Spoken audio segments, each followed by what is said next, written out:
Olá, seja bem-vinda, seja bem-vindo a esse nosso encontro para a gente falar do céu de 2026, do céu de 2027, na verdade, de um movimento celeste que já vem se formando e vai seguindo, porque a gente está debaixo de uma configuração no céu completamente transformadora.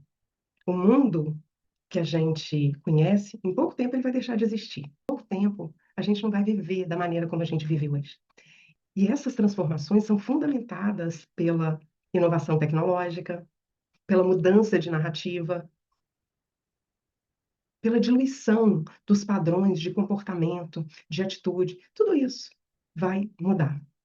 E quando a gente está ali, ó, no olho do furacão da mudança, da transformação, porque existe uma diferença entre mudança e transformação. O que seria a mudança? Imagina, mora numa casa e vai fazer uma mudança para um outro lugar. Ou porque você escolheu, ou porque você morava de aluguel e o proprietário pediu a sua casa, você vai fazer uma mudança. Em outro momento, você pode voltar para ali. Nossa, eu gostava tanto, eu vou voltar, eu preferi ir lá. Ah, tem uma oportunidade para voltar, eu vou voltar. Já a transformação é outra história. Você mora num lugar, esse lugar é destruído. Você vai ter que ir para outro lugar. Não tem possibilidade de voltar para ali. E é isso. O mundo que está nascendo não vai nos permitir voltar de volta para cá. E como é isso? Como que você está se levando para esse lugar? É uma transformação coletiva, mas quem faz a transformação coletiva? Somos nós, os indivíduos. E eu não sei, aliás, eu tenho certeza que a maioria das pessoas não tem dimensão desse momento que a gente está vivendo. Está todo mundo meio assim, IA, está todo mundo pensando, IA, inteligência artificial, como que eu uso a inteligência artificial? Mas vários movimentos já apontavam para essa mudança. A forma como a informação já circula entre nós e como nós absorvemos essa informação e como o mundo está mais polarizado e a polarização, ela sempre existiu. A questão é a consciência que a gente deveria ter com relação à polarização. Então, eu vou compartilhar. Quero primeiro dizer que o meu objetivo era fazer esse trabalho, fazer esse encontro ao vivo. Mas não vai ser possível, porque eu queria compartilhar a tela e ficou inviável. Eu não consegui fazer essa logística, então eu estou gravando, mas eu estou aí assistindo com você. Então, já entende que o objetivo é trazer uma ilustração desse céu, mas não para que você encare ele como uma previsão, mas para que você olhe para esse céu e para essa oportunidade para entender quem você trouxe até aqui, quem é a pessoa que você é hoje. Você sabe responder quem eu sou? Nós vamos falar mais disso. Para depois definir quem eu quero ser, porque existe uma oportunidade de transformação. E você pode ser conduzido ou conduzir. Ok? Então, eu estou aqui junto com vocês, nos comentários, vou dar um oi aí, e agora eu vou compartilhar uma tela. Então, a primeira coisa que eu trouxe para a gente falar, até para entender, para a gente colocar um chão nessa conversa, toda a estrutura, ela nasce com um chão. E a primeira coisa que eu acho importante que a gente entenda é que a gente tem dois universos que se conectam, que em um momento eles fizeram parte de um único universo, lá atrás, que é a astronomia e a astrologia, e com o caminhar da ciência, e a cada vez mais isso vem acontecendo, com as especializações, esses dois universos se separaram. E o que que isso significa? A astronomia, ela entra no campo da ciência das evidências. Como assim? A ciência, ela exige critérios que permita o acompanhamento das evidências, para que aquilo possa ser mensurado. Já a astrologia, o que que é a astrologia? A astrologia atua no campo dos significados. A astrologia, ela ela se direcionou para olhar os padrões que se repetiam e quais os significados existiam a partir daqueles padrões que estavam operando no céu. Então, a astrologia é uma relação entre céu e a Terra. Na Terra, a gente tem os campos de experiência. E uma coisa interessante de entender é que duas pessoas podem viver a mesma experiência e dar significados diferentes. Portanto, o fato de eu ter no meu mapa um padrão igual de outra pessoa, não significa que nós estamos dando para esse padrão o mesmo significado. E a nossa vida, gente, a maneira como a gente constrói as narrativas sobre nós, sobre as nossas histórias, é a partir dos significados que a gente deu para as nossas experiências. Como eu vi, como eu vivi, aquilo doeu, aquilo não doeu, como eu saí daquilo, como aquilo me oprimiu. E eu tenho certeza que aí você consegue enxergar olhando para a sua história, e esse é um exercício importante, porque a gente vive a história, sente aquilo, dá um significado, mas não consegue, a maioria de nós, sair disso e olhar de um lugar que eu possa ver e comparar para onde isso está me levando. Quais outras experiências existem? Que, quais outros significados podem existir para isso? Qual outra perspectiva, de qual outra perspectiva eu posso contar essa história? Então, a astrologia, depois que eu ouvi essa ruptura com a astronomia, ela caiu para um terreno místico. Mas o que é o místico? Ele tem uma aura de mistério, aquilo que a gente não consegue explicar, porque você consegue fazer a associação do padrão, e é isso que a astrologia faz, ela olha para um trânsito e diz, tem possibilidade de acontecer isso, porque lá atrás já aconteceu algo dessa maneira. E aí, isso é envolto de um mistério. Por quê? Porque você não sabe por que que de fato existe essa relação entre céu e terra, que é a mesma relação, assim em cima, assim embaixo, que Jesus falou, assim na terra como no céu. E assim dentro como fora. A maneira como você processa o seu mundo interno, a maneira como você constrói os seus significados, é o que vai definir a sua realidade. Por isso, e é nesse ponto que a astrologia me ganha. E não no ponto de prever e dizer, você vai casar, você vai engravidar, você vai conseguir um emprego, você vai mudar de emprego, mas de oportunidades que a gente tem para nos conduzir ao lugar que a gente quer. Só que a maioria de nós nem sabe onde a gente quer chegar. A gente quer sobreviver, a gente quer cumprir um roteiro que a gente já recebeu pronto, e nós vamos falar disso. Se eu antecipar, porque aqui, nesse primeiro momento, o que eu quero que você entenda? Muitas das coisas que a astrologia já falava há tempos, a ciência já vem comprovando. E eu vou te dar um exemplo. Na astrologia, nós nos referimos à Lua como o campo lunar, né? O campo lunar ele é formado não só pela Lua, mas pelo signo de Câncer, pela casa 4 do nosso mapa. Isso é um campo. É um campo onde a emoção, as nossas emoções, os nossos sentimentos podem encontrar um lugar para serem entendidos. Hum? E durante muito tempo a gente falava que esse campo lunar é um campo que vem lá de trás das nossas raízes. A gente acompanha, a gente segue acompanhando e transbordando padrões de pessoas que vieram antes de nós, aqueles que abriram o caminho para que a gente chegasse aqui. E tem uma frase que eu gosto muito: nós somos o futuro daqueles que vieram antes de nós.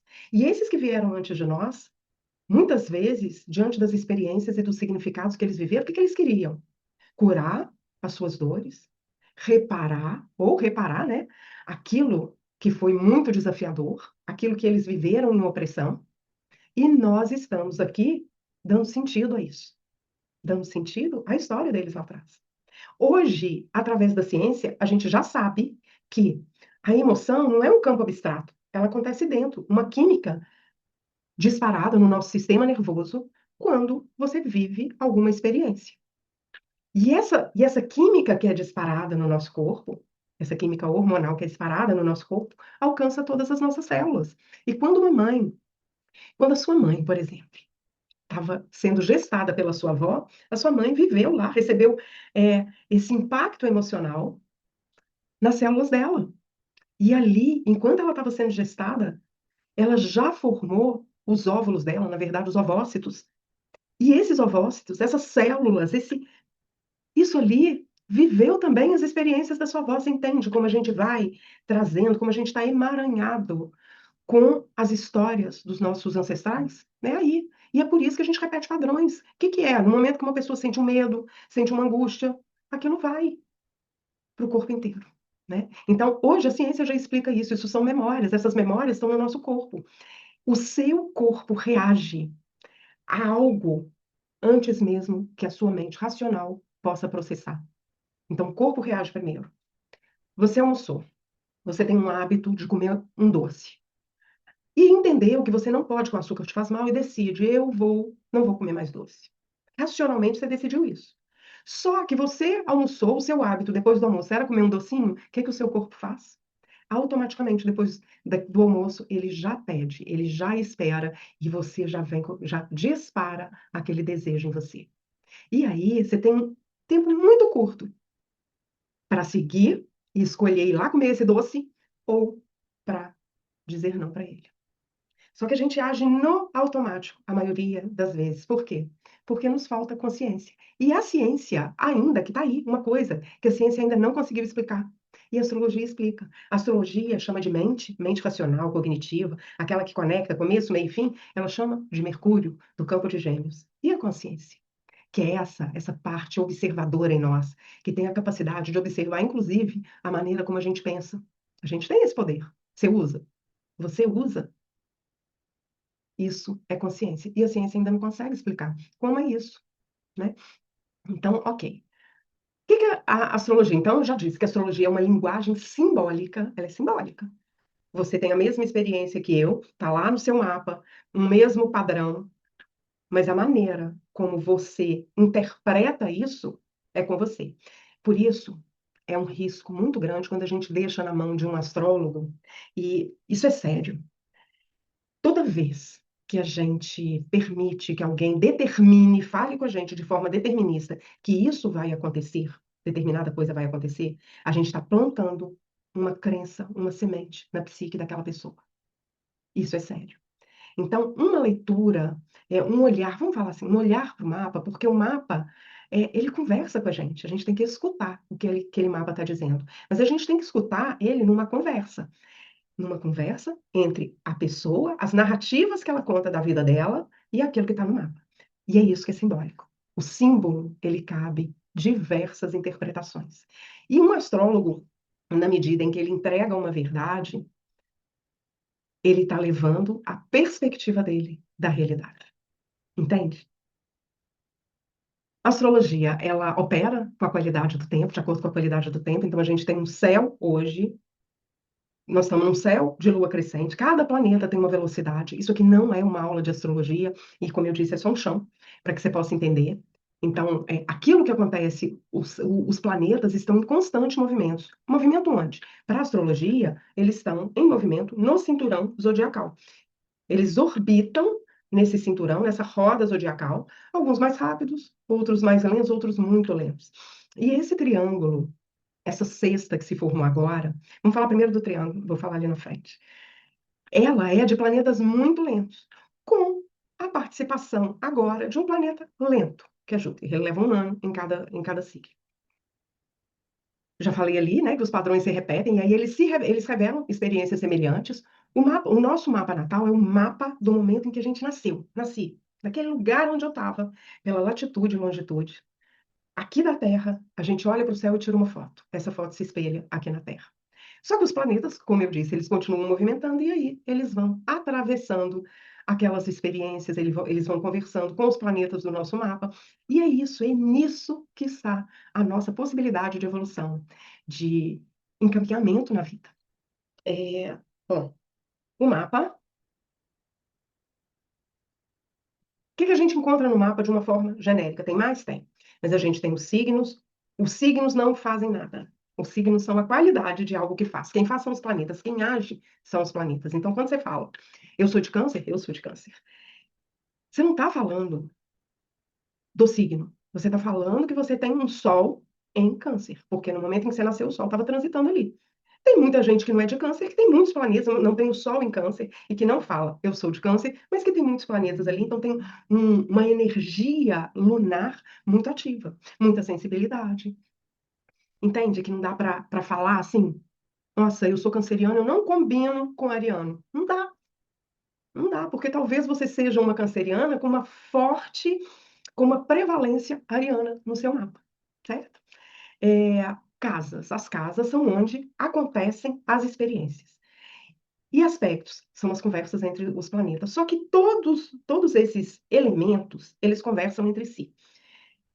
O signo de Áries, por exemplo, é o primeiro signo do zodíaco. A casa 1 tem analogia com o signo de Áries. Quem governa o signo de Áries? Marte. Então tem analogia com a casa 1. Então, mesmo que você tenha gêmeos ali no ascendente, comandando a sua casa 1, o- na verdade, você tem a energia de gêmeos comandando as suas iniciativas, comandando as suas iniciativas, comandando o seu posicionamento no mundo, comandando eu existo, eu cheguei. Porque é isso, o ascendente é isso.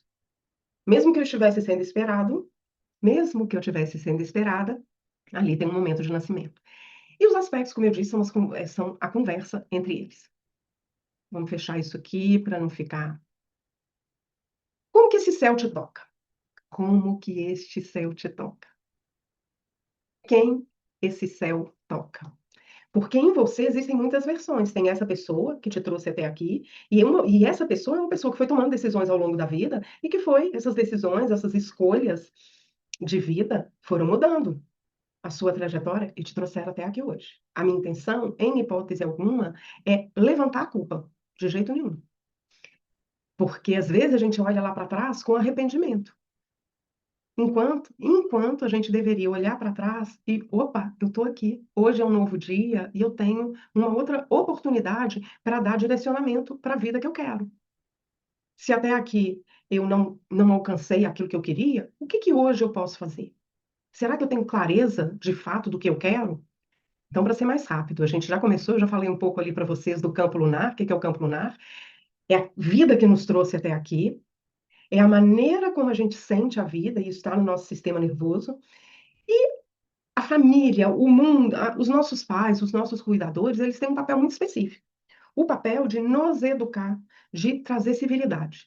Só que a vida toda, na nossa jornada, e a jornada da vida, ela é construída e estruturada por Saturno. O campo de Saturno ele é oposto ao campo lunar. Se a Lua comanda a energia da casa 4, Saturno comanda a energia da casa 10. Se aqui estão as nossas raízes, aqui está o nosso legado. E ele não acontece de maneira linear, aliás, nada acontece de maneira linear. E o que que acontece na nossa vida? Nós vamos sendo domesticados. Em primeiro lugar, obviamente, para que a gente ganhe civilidade, que é a capacidade de conviver em sociedade. Lembra daquelas frases mágicas, né, que a gente ensina para a criança? Por favor, obrigada, com licença, sinto muito. Se eu estou me relacionando com o outro, eu tenho que respeitar que existe um limite do outro, e eu tenho também, que é o que nós não aprendemos, e é também o que nós não aprendemos, nós temos que impor o nosso limite para que ninguém invada o nosso espaço. E a gente está num momento muito bom para isso. Mas para isso a gente tem que aprender qual que é o meu limite. Quem eu sou, o que que eu quero, até onde eu posso permitir que o outro vai. Então tá aqui. Quem no mundo nos domesticou? Nossos pais e cuidadores, nossos parentes, nossos professores. A religião exerce um papel fortíssimo de, de domesticação, não é de civilização, é domesticação. E o chão que nós pisamos, você pode não ter religião, você pode não acreditar em Deus. E isso não importa. Nós todos pisamos num chão que foi estruturado, ou seja, a nossa estrutura psíquica foi desenvolvida, foi construída a partir dos dogmas religiosos, especialmente do judaísmo, do cristianismo, para nós que estamos aqui no Ocidente. E não adianta você dizer, não, mas eu sou contra isso. Vamos ter que lutar coletivamente para desconstruir as ideias que foram semeadas a partir desses dogmas. A gente está em processo? Estamos. E esse é um momento muito favorável para isso. Nós também fomos domesticados pelos nossos amigos, pelas tribos, quando a gente está na adolescência, e existe ali, até na adolescência, uma oposição entre o Saturno de nascimento, o Saturno em trânsito com o Saturno de nascimento, ou seja, ali a gente está aprendendo a viver a realidade do outro, a nos olhar pela realidade do outro, a querer participar daquelas tribos, e aí a gente passa a questionar as estruturas familiares. A gente também é domesticado pela sociedade, pelos padrões sociais. Eu não vou nem entrar aqui em detalhes, mas eu tenho certeza que você consegue pensar em alguma coisa aí que a sociedade determina que a gente seja. A sociedade determina os nossos papéis. Seja bem comportada, principalmente para a mulher. Mas o homem também, ele, ele também é afetado, não só positivamente, com esses padrões da sociedade. Quer ver uma coisa que, durante muito tempo, e é uma coisa que ainda prevalece na cultura, embora a gente já compreenda muito disso racionalmente, a gente ainda segue seguindo, tentando corresponder a essa narrativa.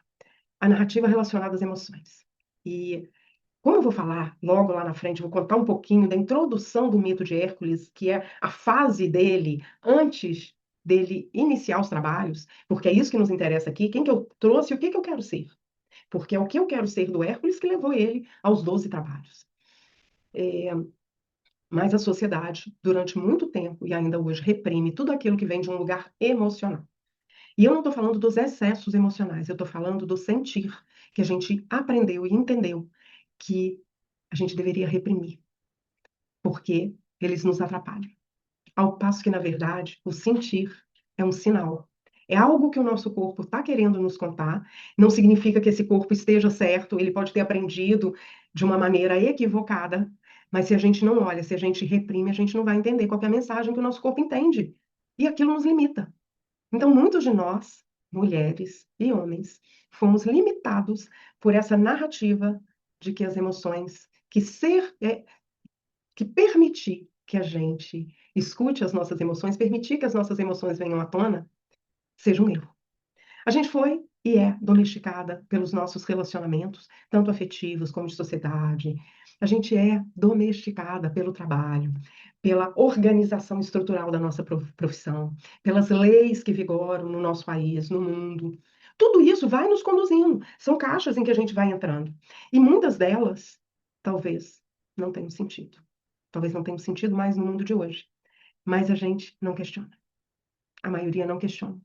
E essa é uma das razões que a gente vive sem sentido, porque a gente está seguindo aquilo que faz sentido para o outro, para o mundo, e não para questionar se aquilo já está precisando de uma mudança. Até que chega um dia, todo mundo, isso vai ficando em ebulição, fervilhando dentro das pessoas, porque a vida quer que a gente cresça e a vida nos leva para esse lugar. Isso vai acontecendo internamente e a gente vive uma revolução. Ela começa interna e depois ela alcança o mundo. Por quê? Porque a gente vem de uma opressão e essa a pressão, ela precisa sair por algum lugar. Melhor seria que a gente tivesse conduzido essas questões com consciência, mas a gente leva elas no automático. Não porque a gente quer, não porque você quer, nem sei.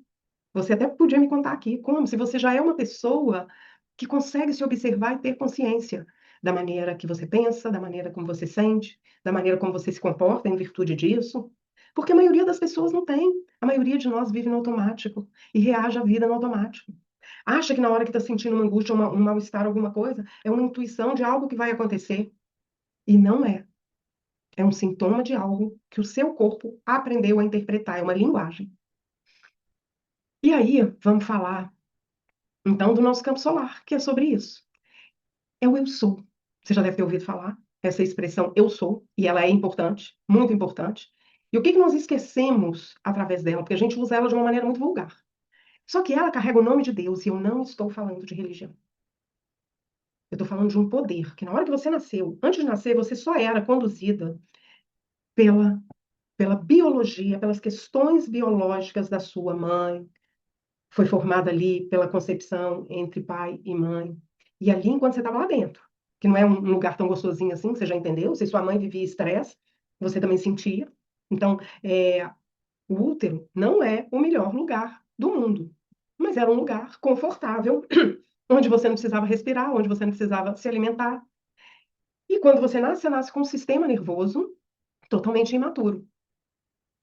E a primeira coisa que você tem que fazer, nascer é selvagem. Na hora que corta o cordão umbilical, o que você precisa fazer? Respirar. E falando disso poeticamente, porque ajuda a gente a guardar, a sua primeira respiração é como o sopro divino em você. Respirar, gente, é um ato divino. É a vida aqui, é a maneira como a gente recebe a vida e dá continuidade a ela. Tanto que, qual é o remédio gratuito e imediato que você pode lançar a mão quando você está diante de uma crise de ansiedade? A respiração consciente. Respirar. Respirar. O mesmo radical da palavra espírito. Então, antes de você nascer, enquanto você estava na barriga da sua mãe, você vivia a partir da alma da sua mãe. Eu gosto de dizer que o campo lunar forma a nossa alma, carrega a nossa alma. E o campo solar carrega o nosso espírito. Porque na hora que você nasce, é o sol. Na hora que você nasce, você respira por sua conta e risco e recebe o quê? A luz. Não tem? Não tem essa frase, essa expressão, deu a luz. Você recebeu a luz da vida, a luz de Deus, a luz divina. E existe um estudo que é do Greg Braden, eu vou trazer aqui para você como curiosidade, porque é muito interessante. É, no DNA está gravado, de acordo com o que eu ouvi dele, mas é um estudo, é, um dom que se manifesta através do quê? Do entusiasmo. Então, você quer saber para onde direcionar o seu dom divino? A sua pergunta deve ser: o que me traz entusiasmo? O que faz o meu coração bater? O coração é o centro do ser. Da mesma forma que o Sol é o centro do nosso sistema, nós estamos no sistema solar. Então, tá aqui, ó, o coração é esse centro. E é ele que a gente não escuta, porque a gente está escutando o tempo inteiro a mente, a gente está escutando a voz do mundo. Ao invés de olhar, de centrar, se centrar isso, o que me traz entusiasmo, o que eu sou apaixonada por fazer, faria com que eu me apaixonasse por mim perdidamente todos os dias. Então, mas aquilo que eu disse, você não vê, porque essa luz foi ficando bloqueada pelas dinâmicas do mundo, né? E existe uma frase do Charles Bukowski que talvez você já tenha ouvido, mas anota aí para você refletir sobre ela, porque é sobre isso que a gente está conversando. Quem você era antes que o mundo te dissesse quem você deveria ser? Quais as crenças que você tem hoje estão protegendo a sua mudança de realidade? Quais?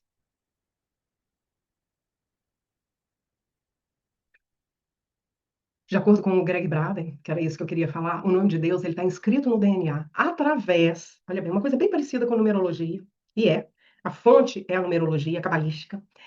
Está inscrito, o nome de Deus está inscrito no DNA, através da conversão de elementos químicos da genética, elementos químicos da nossa genética, em letras do alfabeto hebraico.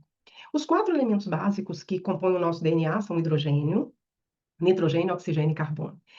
E eles podem ser associados a letras de sistemas antigos de escrita, baseando-se assim em propriedades e pesos atômicos. Não, isso aqui não é uma área do meu entendimento, mas é mas eu achei isso muito interessante e eu acho que ilustra bem, e talvez, mesmo que possa parecer poético, isso pode ser uma chamada para a gente, principalmente nesse momento.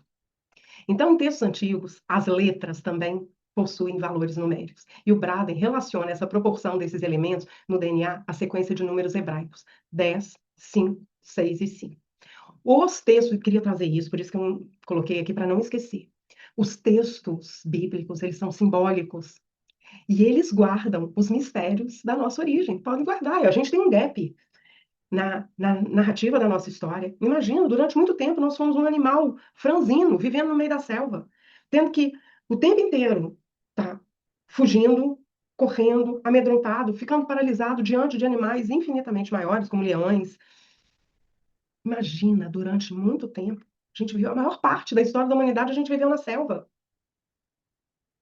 cavando a nossa sobrevivência como um animal franzino. A gente estava lá, ó, num dos níveis mais rasteiros da pirâmide alimentar.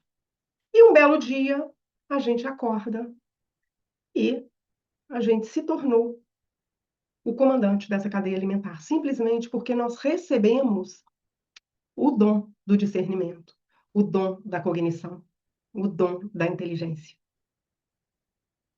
Ninguém explica isso. Ainda. Ainda. Tem um gap na nossa história. Mas voltando ao Braden, convertendo esses números para o hebraico antigo, obtém-se as letras, que eu não vou saber falar direito, que é Iod, Rei, Wav e Rei. E formam o tetragrama sagrado, que tem o significado, que tem uma leitura de Yahvé ou Javé, o nome de Deus. Bonito, né? E o que que a gente está fazendo com isso? Um dos pontos, para mim, mais importantes, e que a gente realmente tem que colocar atenção nisso, porque ele tem duração de um ano, e a razão de eu estar aqui com vocês é por conta disso, é porque o reino de Leão é o mesmo reino do Sol, é o mesmo reino da Casa 5. Então, Leão, a energia de Leão, ela é a energia do campo solar, que é o campo do quê? Da criação. Que é a nossa força divina, nós estamos aqui para criar. E o caminho para criar é o entusiasmo. E a gente aprendeu, não aprendeu a usar esse entusiasmo. Nós aprendemos, e sim, a gente aprendeu que a gente precisa sobreviver, e nós precisamos. Quando nós recebemos esse nome de Deus, uma das razões foi para que a gente pudesse elevar o mundo. E o que que você está fazendo? Não estou julgando, porque você pode estar fazendo muito. E isso é importante para todo mundo. Quando você sente alguma insatisfação, é importante perguntar: eu estou indo para o lugar onde a minha bússola aponta? Vamos falar de bússola. Então, qual a oportunidade de Júpiter em Leão? Primeiro, Júpiter, a energia de Júpiter é a energia da busca de sentido, por isso ele expande o que ele toca. E é uma busca de sentido que vai além da performance. A performance é quem eu devo ser, para garantir a minha sobrevivência. Porque me colocaram medo. Se eu não for isso, se eu não me encaixar nessas gavetinhas, eu corro o risco de não sobreviver, de não perpetuar, de não dar condições boas para minha família. Mas como que eu equilibro isso com aquilo que eu sinto para não chegar um momento da minha vida e pirar? Porque foi isso que aconteceu com Hércules. Ele enlouqueceu, porque ele não seguiu o caminho sagrado. Júpiter quer expandir a nossa consciência nessa direção. E se você está aqui, já pensa que você está aqui com esse sentido. Tem que, tudo que você assiste, tudo que você estuda, tem que trazer um sentido para a sua vida, tem que ter uma aplicação. Você não pode só assistir isso aqui e ficar nisso mesmo. Você tem que sair daqui com uma disposição para fazer alguma coisa. Você não vai saber o quê, porque a gente não tem a clareza do caminho inteiro à nossa frente. Mas você pode ter, e Júpiter é sobre isso, é sobre olhar lá na frente. Júpiter é governante de Sagitário. Sagitário, a gente tem um centauro, que é um mix, né? Ele é híbrido, é uma figura híbrida, meio humana, meio divina, meio animal, né? A parte humana representa a capacidade de discernimento para se direcionar à sua porção divina, porque ela também não nasce pronta, a gente nasce com uma consciência a ser trabalhada. A questão é que o que foi plantado ali, nessa consciência, nesse chão que te trouxe até aqui. E que você pode tratar de uma forma diferente na hora que você decidir fazer isso. Você pode mudar a versão, a sua versão de hoje, para uma versão mais potente. Então tá lá, o símbolo de Sagitário, ele aponta uma seta para cima, para o horizonte, para um lugar que a gente nem enxerga, mas a gente sabe para onde ele para onde a gente está querendo ir. E é isso que vai dar sentido à nossa trajetória. É isso que Júpiter está fazendo ali, expandindo a nossa consciência. E a pergunta que você deve fazer, e já anota aí, o que que eu quero criar? O que que eu quero criar? Tá ali, ó, onde Júpiter está apontando, o que eu quero criar. E quem eu preciso ser para criar essa realidade. A gente está falando aqui de reconfiguração de identidade. Eu já falei que o caminho é o entusiasmo. Quando a gente está falando de leão e de sol, que foi aquilo que foi oprimido em nós, foi o quê? Foi autoconfiança. Eu não estou falando de autoestima. Eu não estou falando de alto valor. Mas sim de autoestima. Estou falando de amor próprio. Por quê? A gente precisa aprender a nos amar para que a gente entenda que vale a pena ir atravessar esse caminho, criar um caminho novo para chegar lá. Por quê? Porque o seu sistema nervoso já foi moldado para viver do jeito que você vive. A mudança, se ela não vem por uma ruptura abrupta, ela tem que ser ensaiada. Porque o seu sistema nervoso é resistente. Não porque ele não quer, não porque o nosso corpo não queira que você vá viver uma vida melhor. Não, o seu sistema nervoso só quer te proteger. E para ele, proteção é continuar fazendo aquilo que ele já sabe. E uma cliente falou comigo, e eu repeti desde que ela falou isso comigo, e eu achei muito interessante. A gente prefere ficar na merda quentinha do que sair para um outro lugar, para uma condição melhor. Uma das coisas mais importantes, por quê? Quando a gente, grande grande parte das nossas decisões, elas são frutos da, da criança que vive em nós. Da criança que foi ferida, que foi ensinada, que observou as coisas acontecendo. E tudo isso ela foi tomando como verdade. E um primeiro caminho para você mudar a sua vida é entender que você é adulta. E não é adulta assim, vou fazer o que preciso ser feito. É também. É também. Mas você precisa entender que você cuida da sua criança. Dessa criança que vive em você. E você tem que educar ou reeducar essa criança. De que forma? Tem que nutrir, tem que alimentar ela direito, tem que fazer com que esse corpo físico sobreviva da melhor maneira. E esse corpo físico não foi ensinado nem a comer bem, né? Hoje é até difícil encontrar aquilo que alimentação saudável, porque muito daquilo que a gente chama de alimentação saudável não é saudável, mas não é o espaço aqui. Estou só querendo colocar, é, só estou querendo estimular essas reflexões e para que você busque sobre isso, porque é importante.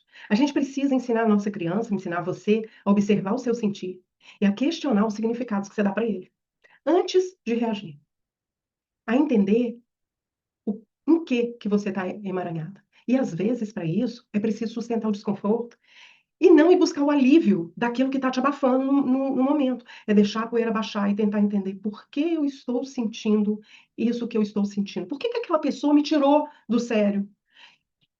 Me, me colocou num estado de completa. Me colocou num estado de loucura. Por quê? O que aquilo que aquela pessoa me trouxe quer contar sobre mim e que eu estou atribuindo a essa pessoa? O quê? Quando a gente faz isso, a gente sai do lugar de vítima e entra responsável.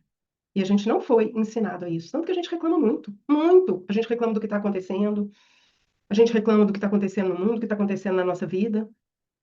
E a gente não entendeu ainda que na hora em que a gente muda o nosso olhar para isso, o nosso próprio sistema começa a buscar outras possibilidades.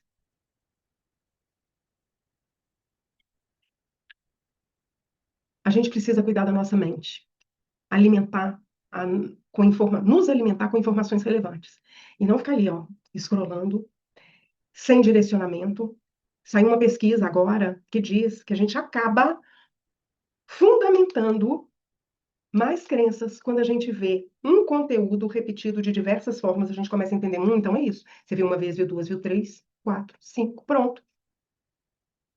Colocou um chão ali para você escolher, para você decidir, e você nem critica. E é importante você começar a perguntar se isso tem fundamento, ou se só ressoa com aquilo que você acredita. Deu um confortinho, então eu acredito, isso aqui é verdade. Será que existe verdade? Júpiter vem perguntar isso. Será que existe verdade? Ou só existem perspectivas? Bom, tem que desenvolver, para você caminhar na direção desse lugar, você precisa desenvolver novos hábitos. E muitas vezes é preciso mudar o ambiente.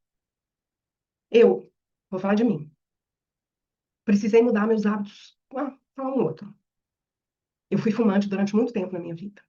Mas sempre quis parar de fumar e foi um processo que foi assim, quando eu parei sem sentir vontade de retornar e não fiz nada demais. Eu ensaiei a, a mudança de hábito internamente, porque eu não queria, eu me via sem fumar, sem o cheiro do cigarro, me via numa outra vida. E aí, eu, um belo dia, acordei e falei, eu vou fumar.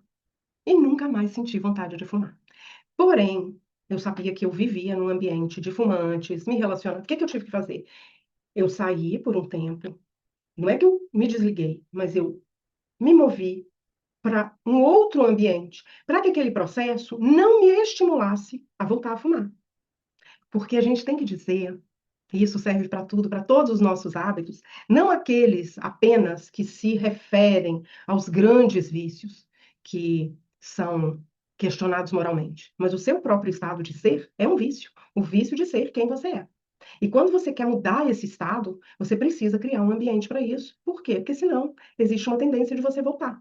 Porque existem caminhos neurais em você, por isso que não é fácil mudar, gente. Não é fácil. A gente tem que aplaudir muito quem consegue construir uma nova história. É possível? É possível. Mas é uma briga interna, não é de força de vontade. É de criação de realidade, é acreditar, porque é isso que vai mudar. Não é a disciplina.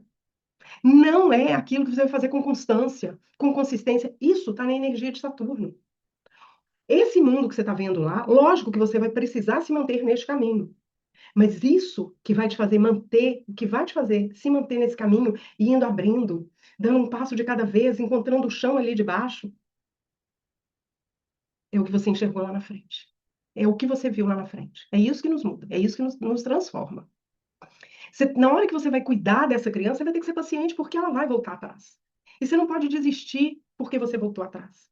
Um dia talvez você não consiga, nem todos os dias são iguais. E isso Júpiter está te ensinando. Está na energia de leão, a criança está na energia de leão.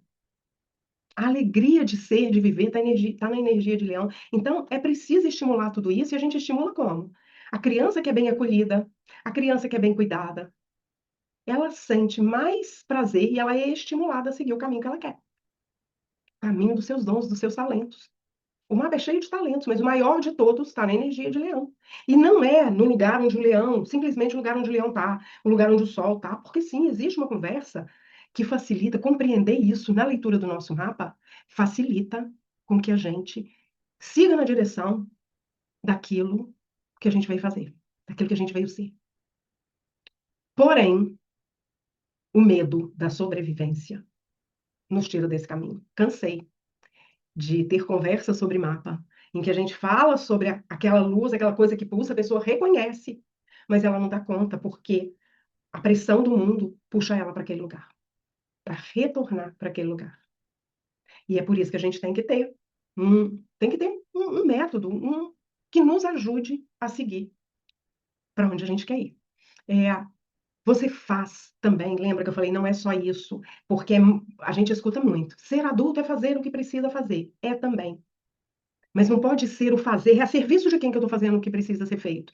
A serviço do meu eu. Porque quando a gente fala de sol, a gente tem um falso eu, que agora você já consegue entender, que é esse eu que foi domesticado pelo sistema, pela sociedade, pelo mundo, vamos chamar de mundo.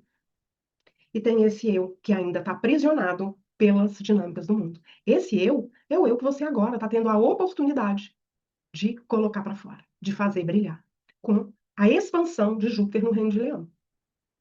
E o que é fazer o que precisa ser feito? É entender que nem todo dia vai ser o seu melhor dia e ter um antídoto para a procrastinação.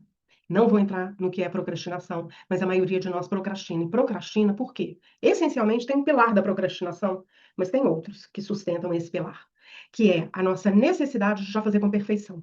Só que a vida, o chegar lá, naquele lugar que a seta de Sagitário está apontando, que Júpiter está te convidando aí na busca de sentido, tem um caminho a ser percorrido. E esse caminho a ser percorrido, ele não está construído ainda. Não está construído no seu sistema nervoso e não está construído para você. Então você vai dar um passo aqui, às vezes vai ter que dar um outro passo para trás, vai ter que ver, vai olhar para assim, talvez essa rota aqui seja melhor, mas mantendo o seu olhar lá para o lugar onde você quer ir. É isso. E não vai ter mapa que vai dizer para você, faça isso. Este é o propósito da sua vida. O seu mapa vai dizer os atributos. Por exemplo, eu tenho Sol em Câncer. Muita gente atribui a energia de câncer à família, mas não é só. Não é apenas a família. A gente tem que entender o que significa, o que simboliza as raízes, as nossas raízes. É de onde a gente veio. O que simboliza? Simboliza vínculo, essencialmente. Conexão. Simboliza esse emaranhado que nos conduz de onde a gente veio, para onde a gente vai. Os filhos que a gente deixa no mundo. O futuro que a gente constrói através de nós e através deles, porque eles são o nosso futuro, mas eles vão desenhar esse futuro do jeito deles. E o que a gente tem que esperar é que eles façam melhor do que nós fizemos. Como nós também temos que olhar com honra para aqueles que vieram antes de nós e dizer e entender que nós temos que fazer melhor que eles. Que muita coisa agora não é mais necessária. Eu moro no Rio de Janeiro. Aqui onde eu moro, perto, tem uma avenida que chama Avenida dos Estrada, Estrada dos Bandeirantes. E essa estrada, por que Bandeirantes? Quem foram os Bandeirantes? Foram aqueles que abriram caminhos a machadadas. Tem muita coisa ali por trás da história do que eles faziam? Tem. Mas o que eles fizeram? Abriram caminhos. E aqueles que vieram antes de nós abriram caminho a machadada. Para hoje, a gente está aqui, ó, pisando em solo pavimentado, né? Como é que chama, gente? Piche? Faltou a palavra. Pavimentando, caminho pavimentado. Você não precisa ficar caindo buraco nas pedras, subindo rocha. Não, tá aí. Hoje, nós chegamos nisso, mas para que a gente chegasse nisso, abriram um caminho antes da gente, né? Chegar aqui. Vamos voltar lá. Uma outra coisa que acontece em Leão, a gente tem agora a migração dos nodos, do eixo dos nodos. Eu vou falar aqui. Que céu é esse? Que céu em que a gente está debaixo? É um céu que já vem se desenhando há algum tempo, né?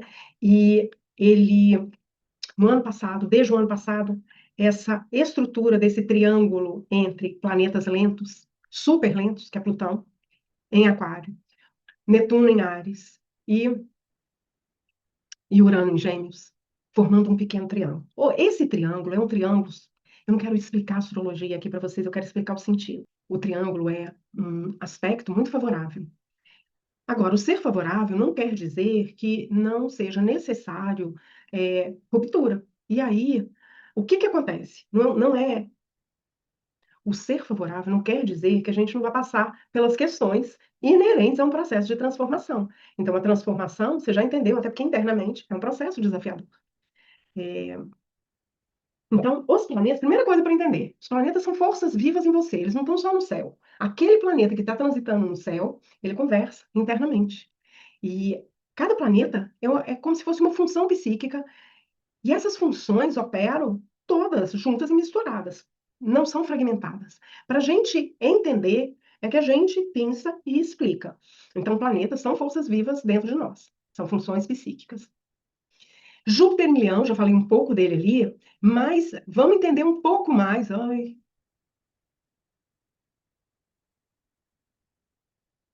já falei de Júpiter, eu já falei de Júpiter em Leão, mas nós vamos expandir um pouco mais sobre Leão, porque é entendendo essa energia que você vai entender quem você vai levar para esse novo mundo. Então, já entendeu que Leão é o reino do Sol, o Sol é o centralizador da galáxia, e nós, o Sol, é o centralizador da nossa identidade, do nosso senso de identidade. E é sobre isso, é sobre quem eu sou. E sobre os nomes que eu atribuo a essa expressão, porque ela tem poder. Por que ela tem poder? Porque ela guarda uma narrativa. Na medida em que você vira para você e fala assim: eu sou uma pessoa amada, tem um peso. Eu sou rejeitada. Eu sempre sou rejeitada. Numa narrativa interna. Você não precisa expressar isso para o mundo. Mas se você compra e constrói essa narrativa dentro de você, são as nossas narrativas que determinam a nossa realidade. Você pode ter sido rejeitado, isso é um fato. Indica que você vai ser rejeitada? Não. Só que no momento em que você compra e atribui a essa condição, a algo que aconteceu, um rótulo, um título, o que é que você vai conseguir atrair aí para frente? Por quê? Porque o seu drive está direcionado para isso. Quando você diz, olha a diferença da potência, eu sou competente. O eu sou competente já te abre caminho para buscar mais recursos para ampliar a sua competência. No momento em que você diz, eu sou uma fracassada, nem gosto de falar, eu sou uma fracassada, o que que acontece? O seu drive interno já começa a buscar questões, situações onde o fracasso já vai estar iminente e você nem vai para frente. E aí tem mais, eu sou inteligente? Eu sou burra. Outro dia chegou uma cliente para mim falando, eu sou dedo podre. Teve uma astróloga e até uma astróloga, teve uma astróloga que falou para ela, você é mesmo dedo podre. Isso é muito sério, porque a pessoa acreditar que ela é dedo podre, ou seja, que ela faz más escolhas, ela está denegrindo a sua própria capacidade de escolher a partir da própria consciência, porque não é só a escolha, é o que move as minhas escolhas para que eu escolha mal. Então, ok, o que que eu posso passar? Aquilo é um fato, eu escolhi mal algumas vezes, o que que eu posso fazer para escolher melhor? Não é? Mas a gente quer tudo pronto. Quando a gente procura um astrólogo, é para ouvir uma promessa pronta, e não aquilo que eu vou precisar construir.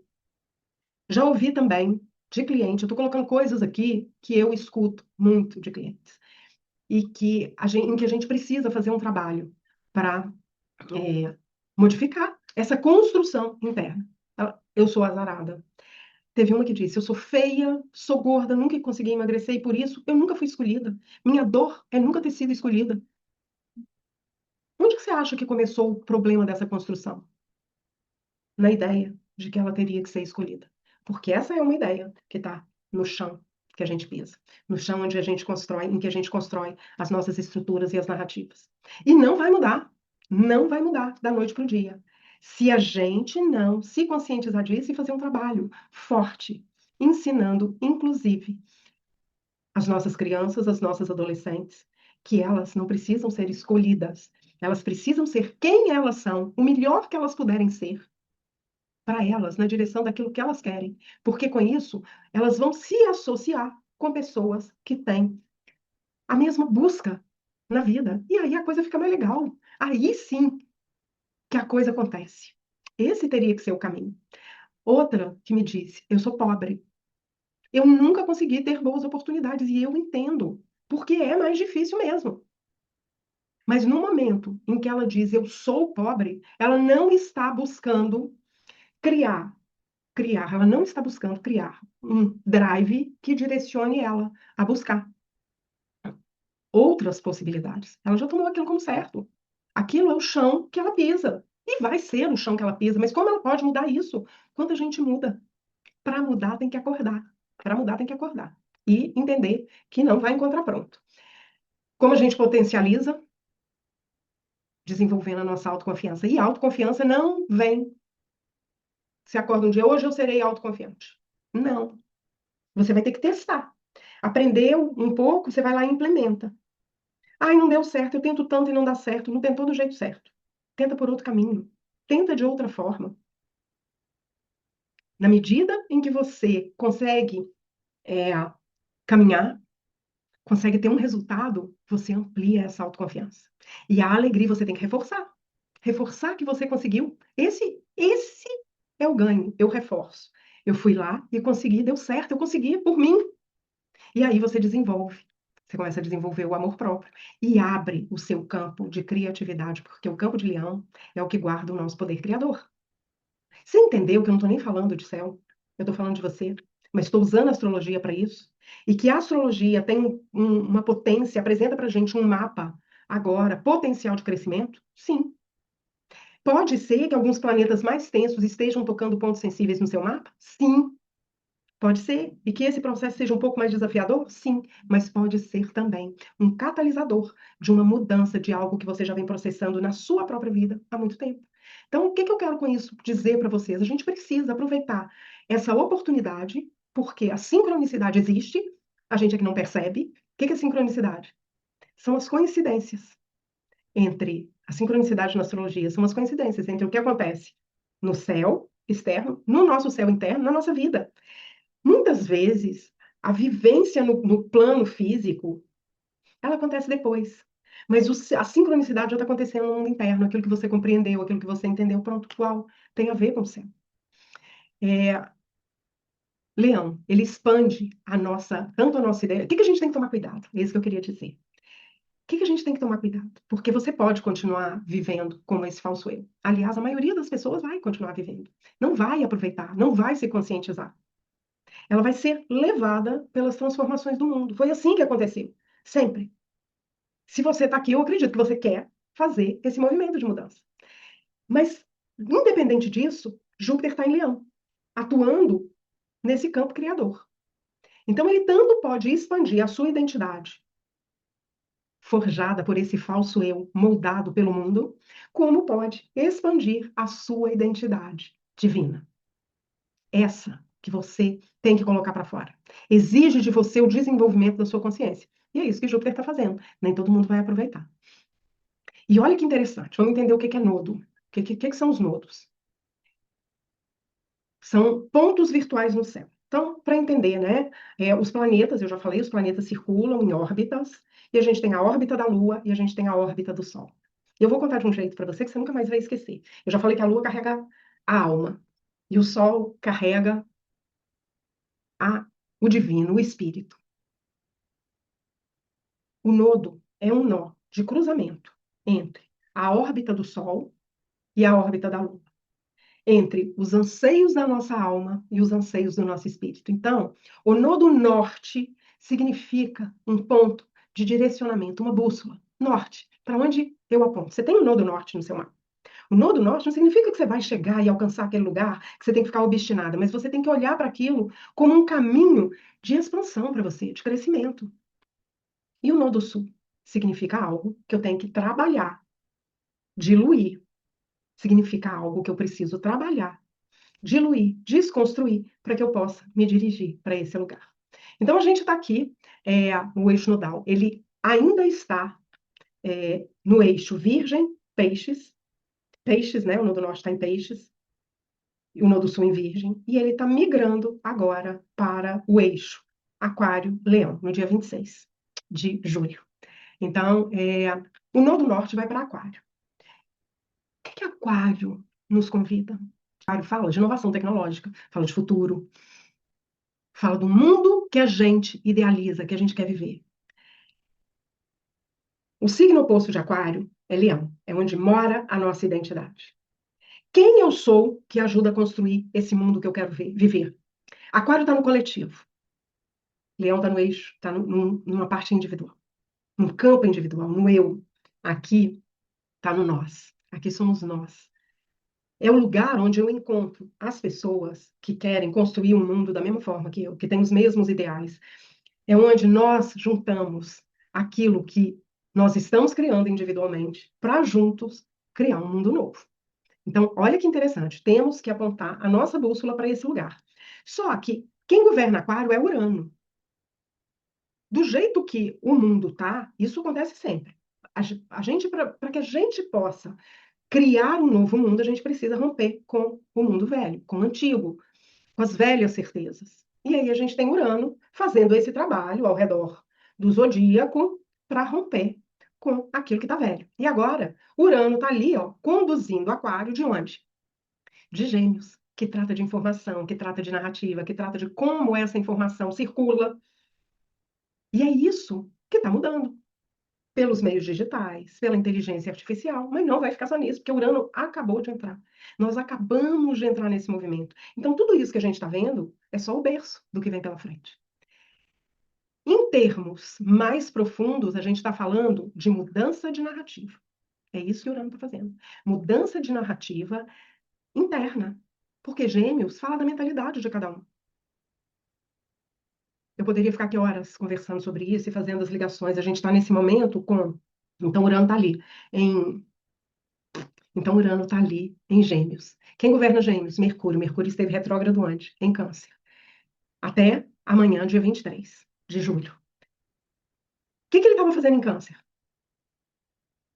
Tentando ajustar as narrativas do nosso plano emocional, da nossa rede familiar. Para quê? Porque é ali que estão as bases das nossas narrativas.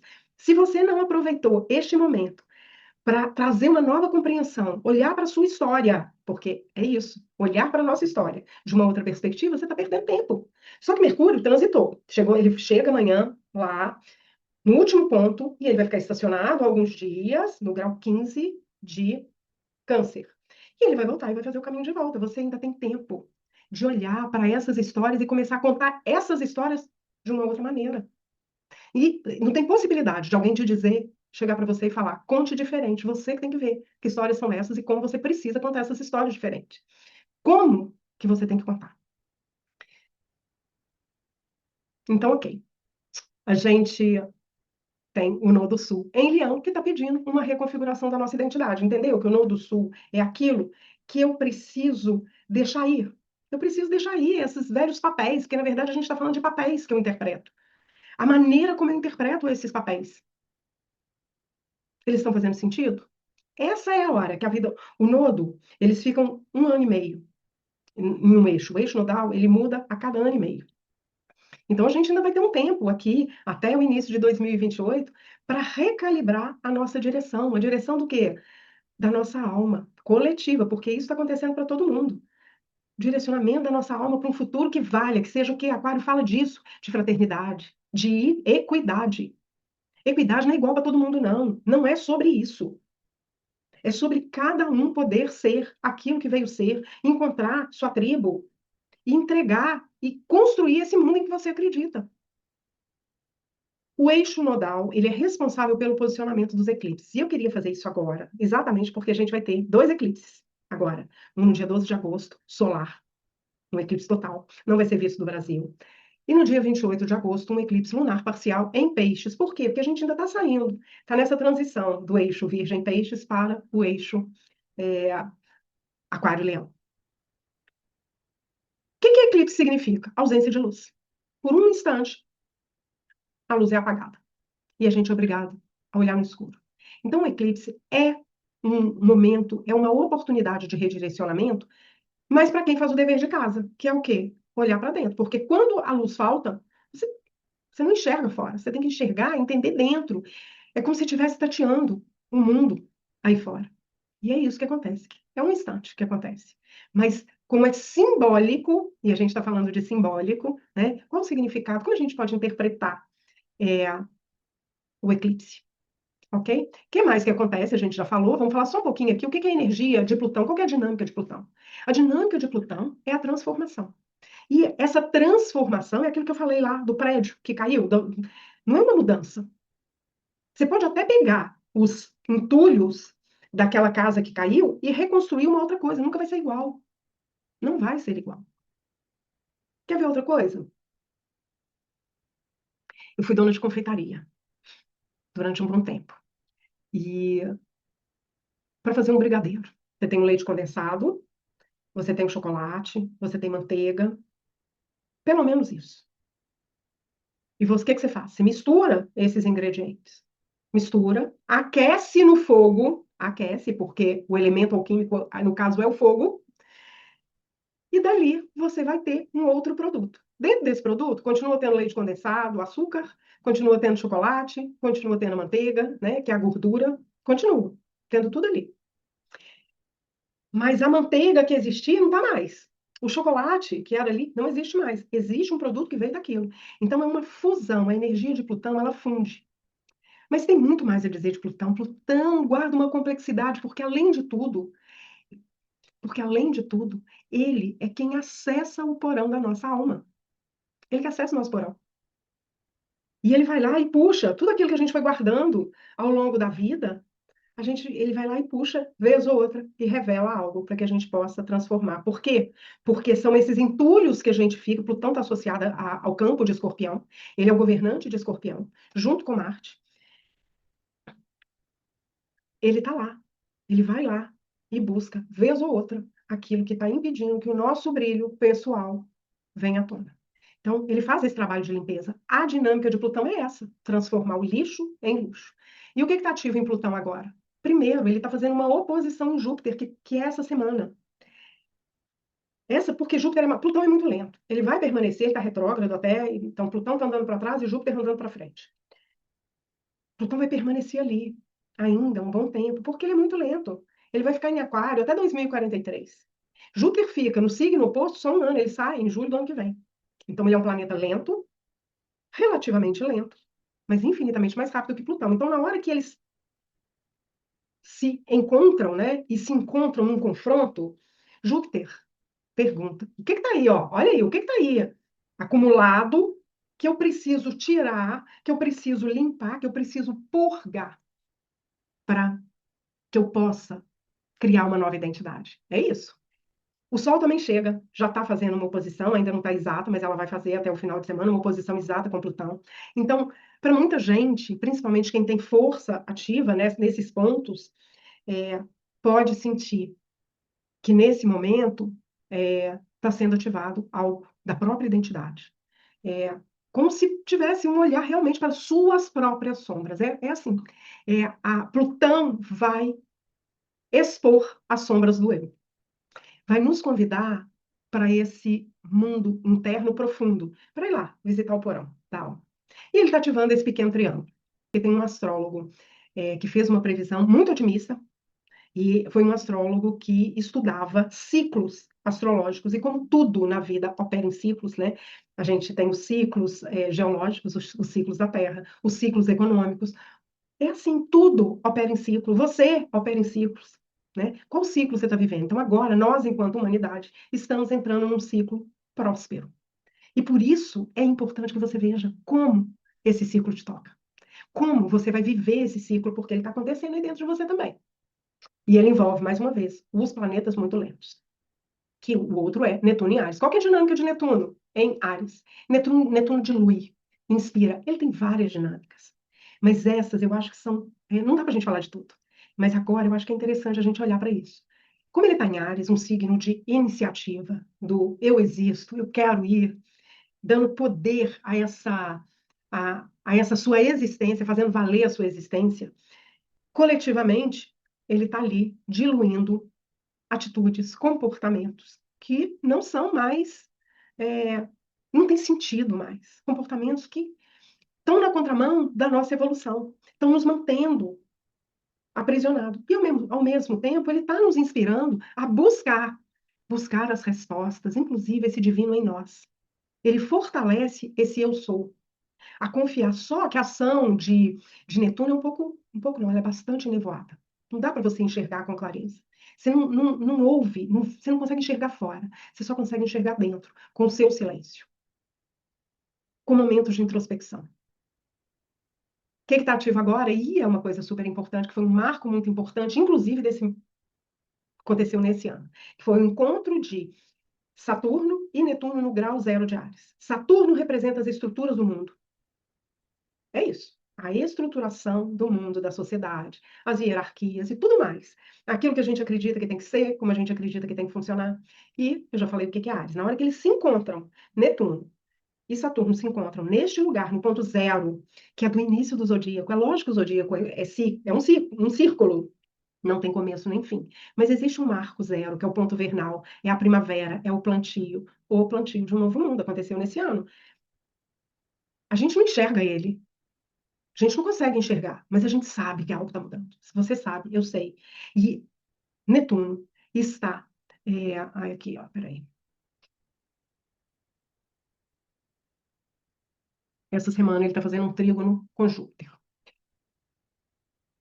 Então, esses aspectos aqui, ó, que a conversa entre planetas é muito favorável. E é uma conversa favorável que acontece lentamente. Então, a gente pode seguir com mais tranquilidade, porque a gente tem medo da mudança. Ninguém escolhe mudar. Se tivesse tudo bem, você ficava no lugar em que você está.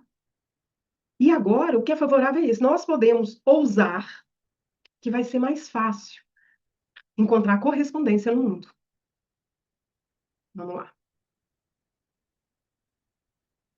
Urano em Gêmeos. Já falei dele, vou só a dinâmica de Urano é romper com padrões antigos. No seu mapa, quando ele está transitando, por onde ele está transitando, ali tem algo para que você rompa com um padrão antigo. Então, ele favorece que a gente quebre os padrões limitantes em que a gente opera. Até às vezes, padrões ancestrais. Agora, em Gêmeos, ele está fazendo o quê? Já disse, rompendo com narrativas estruturais. Olha que importante isso. E eu vou falar aqui uma coisa que eu tinha falado, não queria trazer, porque eu queria manter essa conversa aqui na astrologia, mas um chão que a gente pisa é o patriarcado. E agora é, existe uma grande possibilidade da gente romper com essa narrativa que estruturou a vida da humanidade durante milênios, porque não acredita que isso é novo, isso é muito antigo. A função de Urano, à medida que ele rompe, é inovar, é trazer o novo. E a ideia de criar sem medo.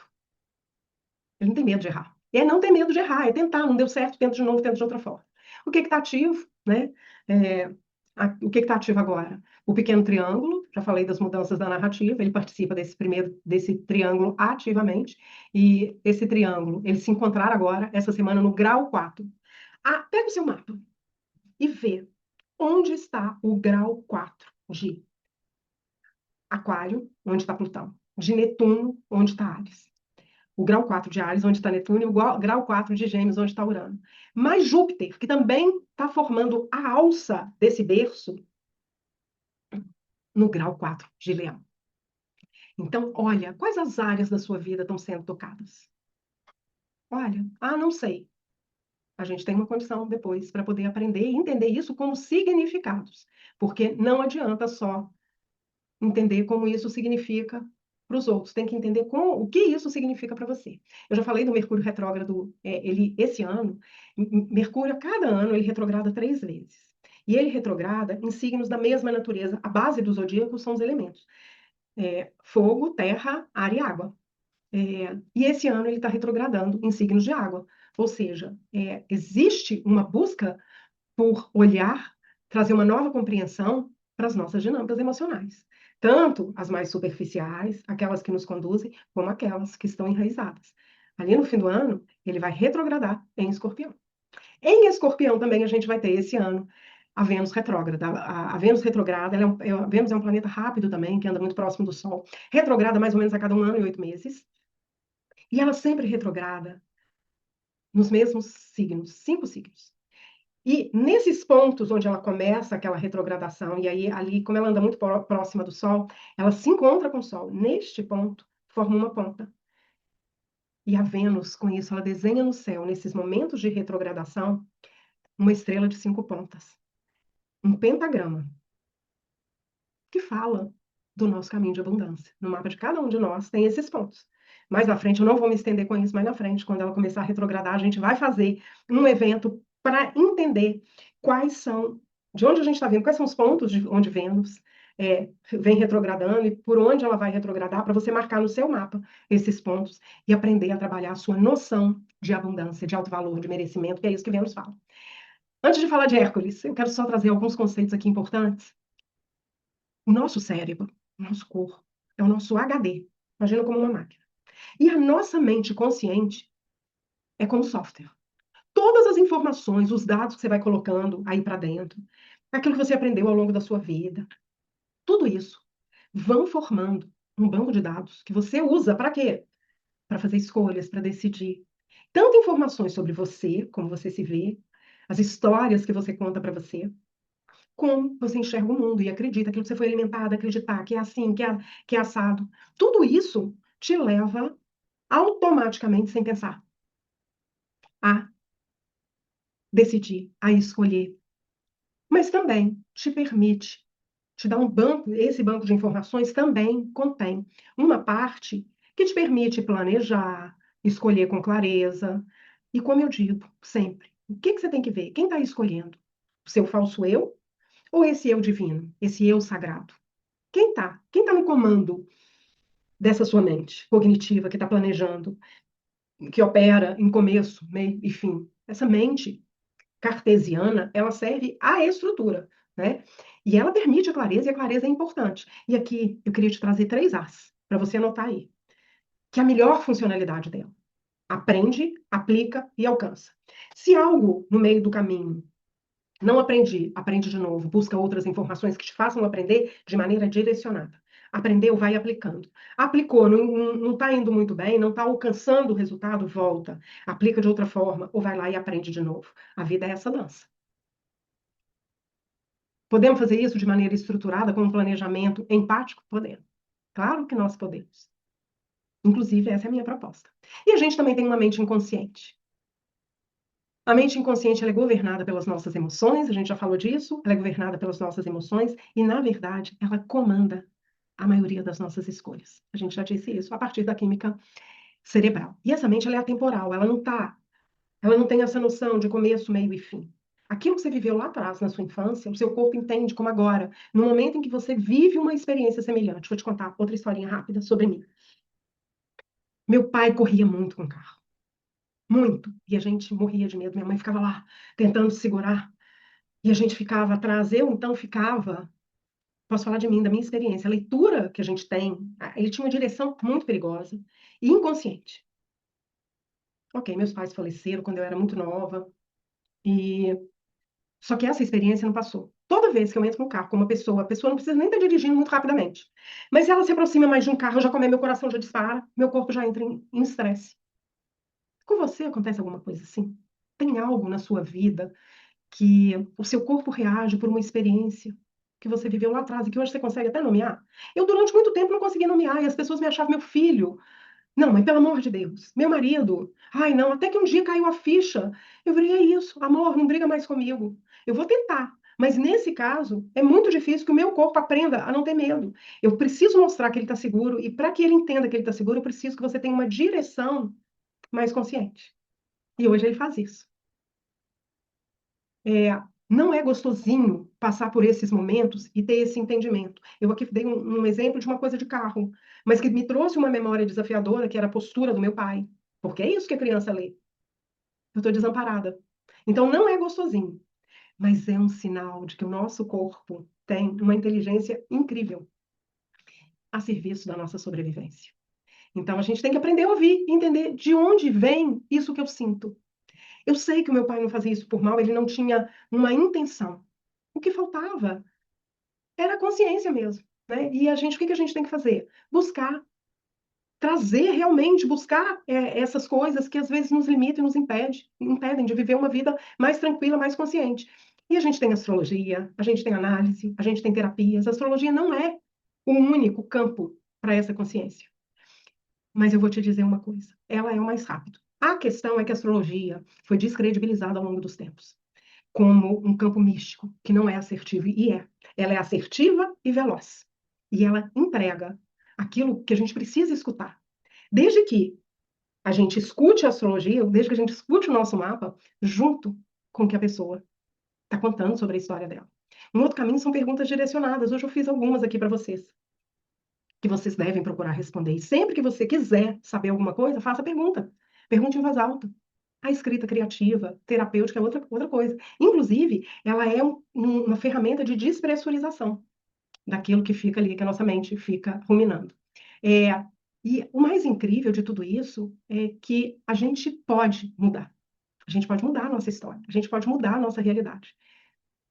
E muda melhor com consciência, fazendo, porque a gente vai ter que abrir novos caminhos, né? E o abrir, literalmente, novos caminhos é abrir caminhos internos em nós, né? A neuroplasticidade é a nossa capacidade de mudar caminhos neurais já existentes e nos colocar, nos direcionar para um caminho mais possibilitador. Não é da noite para o dia, mas é possível. E eu não sei se eu falei aqui, eu falei tanta coisa, né? E eu converso todos os dias, falo com vários clientes. Não sei se eu cheguei a falar, mas que bom que está aqui. O que é a consciência? O que é a consciência? A consciência é o observador em nós, é o sol. É a parte nossa que tem a metacognição, acima da cognição, que é capaz de entender como a gente pensa, como a gente sente, como a gente se comporta. E ver se isso que a gente vem sendo, se o nosso estado de ser, tá bom. E tá legal, tá nos conduzindo para o lugar que a gente quer. Agora eu quero trazer aqui a história de Hércules para ilustrar e para você entender como Hércules fez, porque a história nos ajuda a entender. Então, quando a gente olha para a Grécia Antiga, para os deuses, para os mitos, a gente entende que eles carregavam nas histórias deles um mapa para a compreensão da experiência humana. Os deuses eram e são, antes de qualquer coisa, funções simbólicas da nossa psique. As figuras dos deuses vão muito além dessa questão de veneração. Elas nos apontam caminhos, elas nos apontam uma trajetória. E o que quer dizer símbolo? Eu até já falei ali atrás, mas só para a gente reforçar aqui agora. É que dentro do símbolo cabem infinitos significados, que pessoas diferentes podem viver a mesma experiência e darem significados completamente diferentes. E a maneira como a gente conta a nossa história para a gente mesmo é que nos coloca num campo de possibilidades ou de limitações.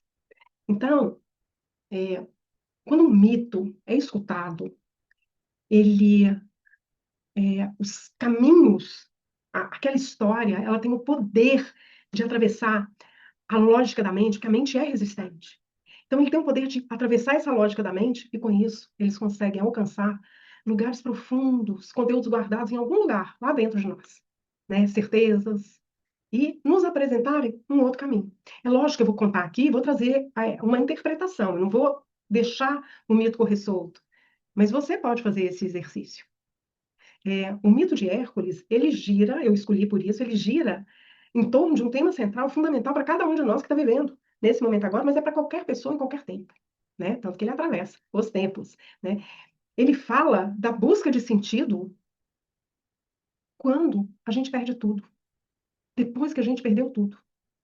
E a maioria das pessoas acaba interpretando esse mito pelo viés do domínio da força bruta, dos instintos, mas ele é muito além disso. Por isso que o símbolo nos permite interpretar, trazer várias narrativas para uma mesma história, né? Então, como é que essa história começa? Zeus é, se encanta pela mortal Alquimena. E ele se encanta não apenas pela beleza dela, mas principalmente pela sabedoria, pela nobreza dela. Ela era filha do rei de Micenas. Mas o que provavelmente fez Zeus se encantar por ela, se seduzir, completamente seduzido por ela, foi a lealdade que ela tinha pelo marido dela. O marido dela, ela era casada com um anfitrião. E isso forçou Zeus a manipular, né, a inventar uma artimanha, um disfarce mágico. Ele assumiu a figura, a forma do marido da Alquimena. E além disso, ele usou um truque com a ajuda de outros deuses para aumentar o tamanho daquela noite em 3 vezes. Não apenas isso, não é apenas o significado desse aumento, essa noite tríplice, não é para prolongar o prazer, mas para trazer para esse ato um sentido de sagrado, atemporal. Ele não acontece no tempo comum. Ele acontece internamente, tem um valor que segue para sempre, ele não muda. Mesmo que as condições externas mudem, aquilo que aconteceu internamente não muda. Porque o que é sagrado é assim.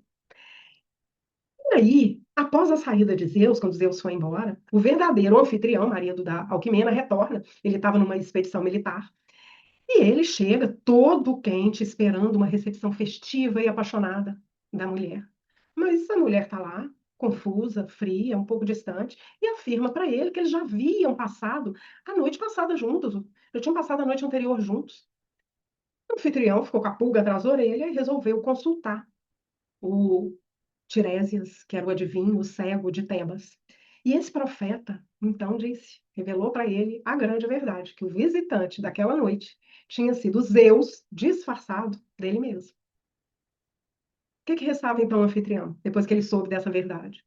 Perdoou a esposa, compreendeu a situação, entendeu que era uma ação divina, e os dois se reconciliaram naquele mesmo dia, naquela mesma noite. Acontece que a Alquimena ficou grávida de gêmeos. Um filho de Zeus, né, um semideus, e outro, um filho humano, mortal. Na linguagem simbólica dos mitos, dos contos de fadas, na astrologia, cada um dos personagens e todos os elementos, cenários, tudo são partes do protagonista. É importante entender isso para que a gente consiga entender a dimensão da história. E isso vai muito daquilo. O que está fora é o que está dentro. Será que na sua vida também não é assim? Né?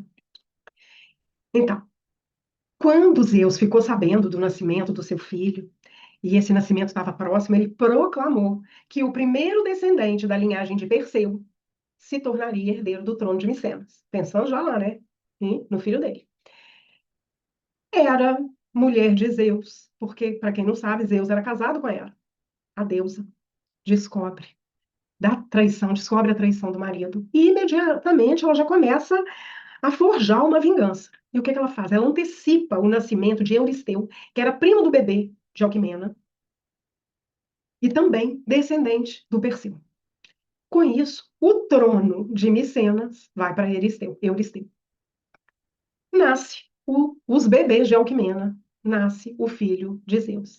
Quando ele nasce, ele ainda não é Hércules. E não me importa. Por que não me importa? Porque nome é identidade. Eu não estou falando nem do significado, que depois a gente vai falar do significado atribuído ao nome Hércules. Mas quando ele nasce, ele recebe o nome de Alcides. O nome de Hércules ou Heracles só vai acontecer lá na frente. Vai acontecer quando? Quando essa criança, esse homem, esse Alcides, se curva à vontade divina. E vontade é diferente de desejo. A vontade é aquilo que é guiado pelo nosso entusiasmo. E o desejo? O desejo vem da falta, daquilo que nós não temos. E é estimulado pelos nossos instintos, pela nossa parte humana, pelo processo de domesticação. Né? Bom, o que acontece a partir disso? A Alquimena passou a temer Hera e ficar com medo de tudo que ela poderia fazer contra ela e contra a sua família. E aí ela decidiu abandonar a criança. Olha aqui. Abandonou a criança, colocou a criança num jardim. E aí por que isso é importante? Porque eu quero que você veja, isso é simbólico. Mas quantas vezes, por medo, nós não abandonamos a nossa parte luminosa? Quantas mães seguem por aí feridas, com medo, tá ali, ó, tentando garantir a sobrevivência, olhando para a sobrevivência, e por isso elas não conseguem ser presença na vida de um filho, a presença que um filho precisa. Enquanto a criança está ali precisando de nutrição, o olhar dela está lá, direcionado para a sobrevivência, para as condições humanas. Quando a mãe relega um bebê, e sem julgamento de valor, porque é importante nesse nosso processo, inclusive, questionar os nossos valores de julgamento. Então, quando a mãe relega um bebê, só para que a gente possa compreender essa narrativa que acompanha a maioria de nós, que às vezes a mãe teve que trabalhar, não deu atenção, a mãe estava com um determinado problema e não conseguia olhar. E a gente, enquanto criança, a criança não compreende isso. Não compreende. A criança acha que está sendo abandonada. E a sensação da criança é de desamparo. E existe até um termo, quando isso é muito recorrente e atinge graus bem profundos, que é o desamparo aprendido. A criança leva para a vida, em menor ou maior grau, essa sensação de que ela foi desamparada, que ela não foi nutrida, que ela não é merecedora, que ela não é digna de ser amada. E isso interfere. A leitura que ela faz de si e da vida interfere na criação da realidade, mas isso pode ser desconstruído.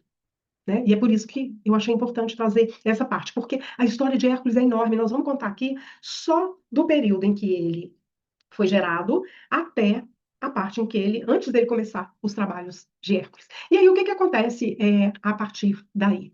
Quando ele é abandonado, Atena, deusa da sabedoria, que nasceu da cabeça de Zeus, isso é muito importante para os gregos, e a sabedoria, gente, está acima da mente. Acima da mente. Então, Atena leva Hera para passear no lugar em que o bebê estava lá, abandonado, e convence Hera a amamentar aquele bebê. Então, o bebê é amamentado pelos deuses. E Hera amamenta Alcides sem saber de quem se tratava. E aqui até tem uma narrativa rapidinho, uma historinha rápida da Via Láctea, porque conta que o bebê, Alcides, mordeu o mamilo da, mordeu o mamilo da Hera, e com isso o leite jorrou pelo universo, formando a Via Láctea. Bom, Alcides segue a vida, recebendo a melhor educação, ele aprendeu de tudo, de tudo. Luta, estratégia de guerra, artes, e sempre ele foi um garoto com uma força brutal. Ele nasceu com essa força e essa força acompanhou a vida dele. E ele não aprendeu a dominar essa força. E é claro que a força em si não é o problema, mas como e a partir do que você usa uma força que você tem. Lembra que até aqui ele é governado pelos instintos humanos. E mesmo que ele tenha sido domesticado, ele foi domesticado pela dinâmica humana. Ele estava numa aula de música, uma aula de lira, e o professor Lino corrigiu Alcides. O lado humano dele se descontrolou, ele agrediu e matou o professor com a própria lira. Lira, gente, é um instrumento dos deuses, né? De música dos deuses. Faltou para Alcides a civilidade? Óbvio, sim, faltou. E como a gente viu, a civilidade é desenvolvida pela função de Saturno, nos moldar para conviver em sociedade. Quem exerce esse papel? Os pais, os cuidadores. Faltou para Alcides isso? Faltou. O que nos falta? Para que a gente saiba transitar com discernimento na sociedade. Só que existem moldes que nos pressionam demais, principalmente quando nós estamos sendo forçados a ser aquilo que nós não somos e não temos recursos internos para administrar as exigências do mundo. Entende tudo isso como um símbolo. O professor Lino representa alguém de fora que causou um desconforto ao Alcides. E ele reagiu de forma desproporcional, causando uma ruptura irremediável, a morte. Irremediável. Quantas coisas a gente mata porque não aprendeu a compreender como a gente funciona? Hum? Bom, esse grande talento do Alcides, que era a força bruta, a princípio, ele era incompatível naquele momento com a figura é, não domesticada de Alcides. Então, a delicadeza da música não cabia ali no universo dele. A lira, né, não cabia no universo dele. Alcides se revolta contra. Alcides, na verdade, se revoltou contra aquela tentativa de centramento, de calma, de ser conduzido pelo silêncio da alma. Igual a gente. Quando a gente quer meditar e não consegue. Não sei se isso já aconteceu com você. Muitos clientes falam comigo, não consigo meditar. Por quê? Porque a mente está ali, ruminando, não está trazendo nada de concreto. Está só repetindo os mesmos pensamentos, dando um contorninho aqui, outro ali, mas ó, a estrutura é sempre a mesma. A gente não consegue dominar a mente. E uma meditação não é para dominar a mente. É para que você esteja ali presente. E a pessoa que está, no momento que ela está assim, ela não consegue parar. E é por isso que antes, talvez, se Lino soubesse, ele poderia ter feito uma respiração consciente com Alcides, para que ele se preparasse para aquele momento e permitisse a abertura de um outro conhecimento, se permitisse a presença daquele momento. E é isso, a gente está aqui agora e estou pensando no que vai acontecer lá na frente. Você está aqui comigo? Você está aqui ouvindo, escutando? Então, quando a gente está muito apegado às dinâmicas do mundo, buscando a validação da nossa identidade, daquele eu que a gente acha que a gente é, e que o mundo não está enxergando, o mundo não está nos enxergando, a gente pode reagir à pressão que vem com a raiva. E a gente pode reagir de duas maneiras. Presta atenção aqui. A gente pode reagir como Alcides, usando a força bruta, partindo para o ataque, porque a gente acredita que o outro é responsável pelo que a gente está sentindo. Esse ataque pode ser físico, pode ser verbal, pode ser psicológico. E ele acontece como um caminho de despressurização. No momento em que o Alcides atacou o Lino, ele soltou a raiva dele. Existem outros caminhos mais civilizados para a gente fazer isso? Tem, infinitos outros. E o que eu quero te dizer é que existe uma outra maneira de você lidar com a raiva que não é, e que a maioria de nós lida, que não é nem atacando e nem buscando outra alternativa, que é o melhor dos mundos. É engolindo a raiva, porque a gente aprendeu que não era civilizado sentir raiva. Sentir raiva é coisa instintiva. E não é. A raiva é uma emoção legítima. É o nosso corpo nos sinalizando que tem algo errado ali, que está avançando, indo além das nossas fronteiras. Está indo ali, ó, avançando as nossas fronteiras. Como eu disse lá atrás, talvez o seu corpo não esteja certo. Talvez as crenças que ele tem é que estão te levando a esse julgamento. Mas o fato é que tem algo sendo sinalizado que você precisa ouvir. E para ouvir, você precisa do silêncio. Então, um ótimo caminho para a gente soltar a raiva é a atividade física. Se essa raiva opera no plano mental, é a escrita. A gente tem que despressurizar. E uma vez, fazendo até uma comparação com isso, uma vez eu li uma coisa que eu vi, achei que fez tanto sentido, né? Foi uma pergunta. E se o contrário de expressão, expressar é a expressão da nossa identidade? A gente expressa da melhor maneira através da criatividade. Mas e se o contrário da expressão for a depressão? Aquilo que a gente engole, que a gente não dá vazão, adoece. A raiva, gente, como qualquer emoção, é um mecanismo inteligente do nosso corpo. Nosso corpo é muito inteligente. Então, quando você aprendeu lá atrás que você não podia expressar, existia um equívoco. Existia um equívoco aqui. Você precisava, na verdade, aprender a ouvir o que a raiva dizer e dar um direcionamento divino para ela, não animal. Porque o que nos distancia, o que nos diferencia dos demais animais é que nós temos o dom do discernimento. E nós não aprendemos a perguntar, fazer essas perguntas. O que que esse medo quer me dizer? O que que essa raiva quer me dizer? O que que essa angústia quer me contar? E a gente também não aprendeu a sustentar o desconforto de ouvir, de ficar com a gente. A gente vai lá e quer buscar um alívio. E esse é um dos perigos de Netuno, porque a gente quer distrair. E aí a gente começa a rodar o feed do celular, a gente vai beber, a gente vai comer um docinho que depois vira uma torta inteira. Para onde você leva o seu desconforto? Existe também um grande equívoco nosso, que nós aprendemos, que é confundir comportamento com identidade. Porque comportamento é aquilo que você tem a capacidade de olhar e enxergar. Mas um comportamento não é você. Você explodiu de raiva. E aí alguém vai e diz que você é colérica, intolerante, pronto, ganhou o rótulo. Quando a gente ganha o rótulo, nós também compramos essa ideia e isso começa a fazer parte da nossa psique e fica mais difícil da gente desconstruir. Então, aqui mais uma pergunta. Quais os rótulos que você carrega hoje? Ou que já carregou lá atrás? Eles dizem muito sobre você.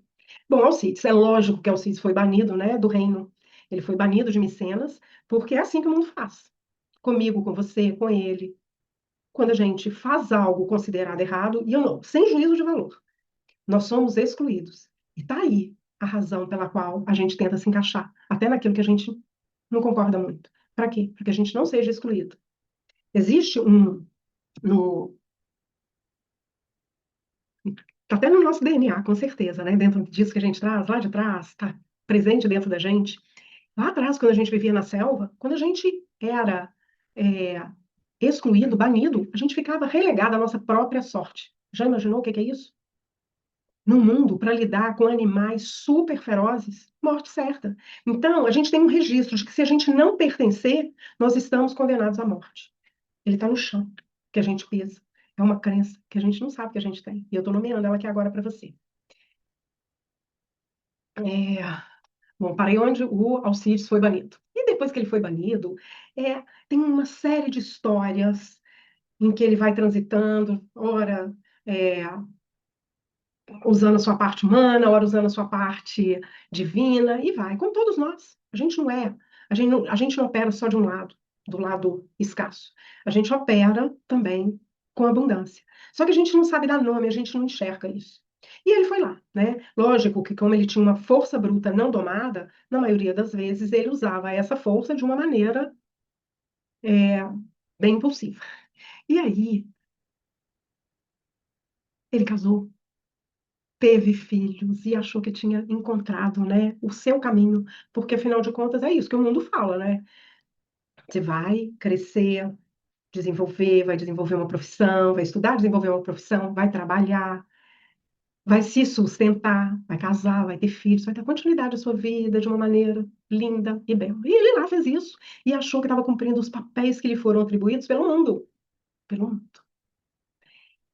Até que era, entende, olha lá, ele vivendo aquela vida de muita paz, ela virou e falou assim, não. Mandou para ele um acesso de loucura. Por quê? Porque o acesso de loucura já era uma coisa que era habitual nele. Então a Hera ativou esse acesso de loucura nele. E ele matou a mulher e os filhos.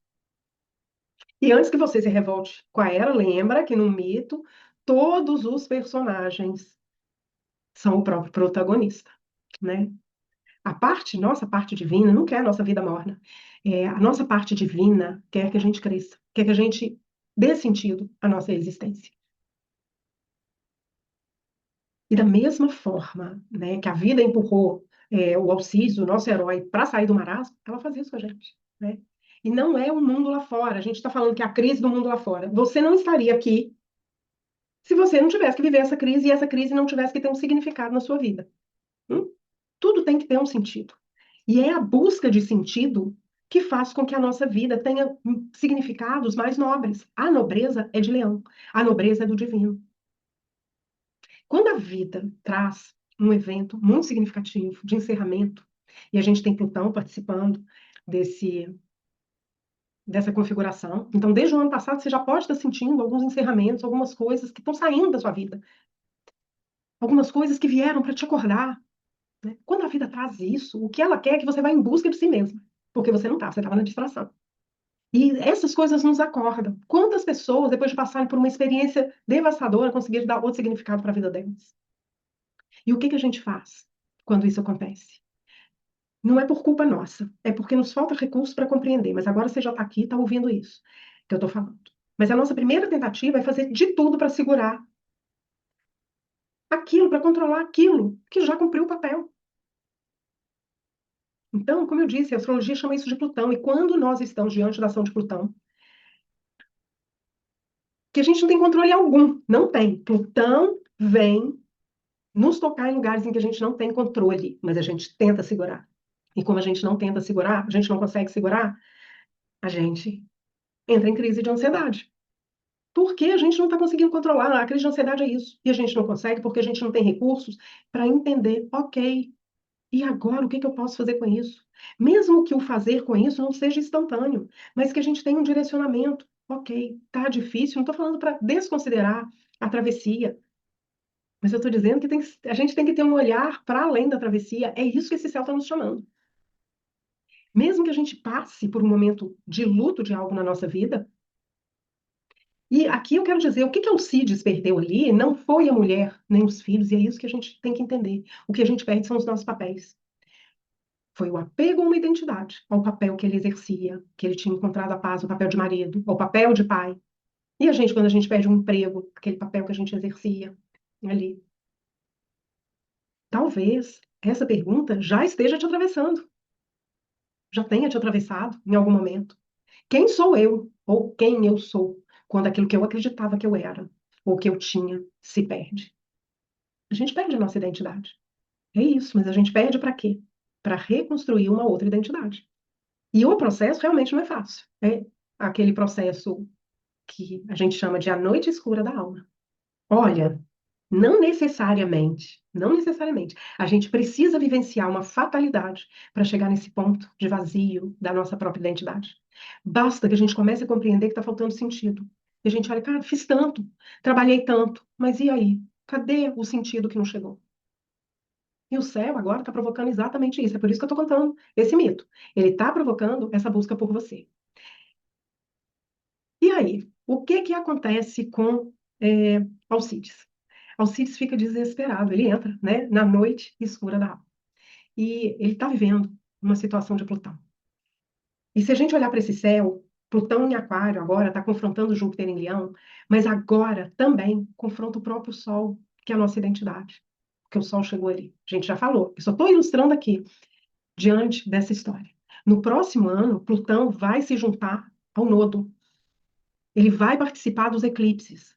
Então, é provável que você viva processos que te levem a acreditar no desmonte da sua identidade.